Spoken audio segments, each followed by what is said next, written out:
നിയമാവർത്തന പുസ്തകം 32-ാം അധ്യായത്തിൽ 10 മുതൽ വാക്യങ്ങൾ. തള്ളക്കഴുകൻ അതിന് കുഞ്ഞിനെ പറക്കാൻ പഠിപ്പിക്കുന്ന പോലെ ഞാൻ നിന്നെ പരിപാലിക്കും.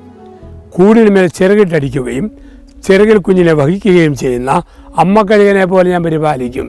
ഇതുപോലെ ദൈവം ചിലപ്പോൾ നമ്മളെ കുലുക്കും, പക്ഷെ തകർക്കുകയല്ല, ഉന്തും വീഴിക്കുകയല്ല, വളയ്ക്കും ഒടിക്കുകയല്ല.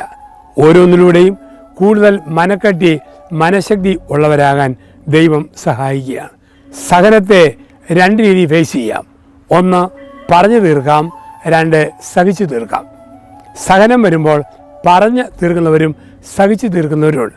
എല്ലാവരോടും ആവലാതി പറയുക, ദൈവത്തോട് പരാതി പറയുക, പറഞ്ഞ് സഹനത്തെ തീർക്കുന്നവരുണ്ട്. അവർക്ക് ആശ്വസിക്കാനോ ആനന്ദം കണ്ടെത്താനോ പറ്റിയില്ല. നമ്മൾ സഹിച്ചു തീർക്കണം. ചില സഹനങ്ങൾ മൗനമായി സഹിച്ചു തീർക്കണം. ആമേൻ.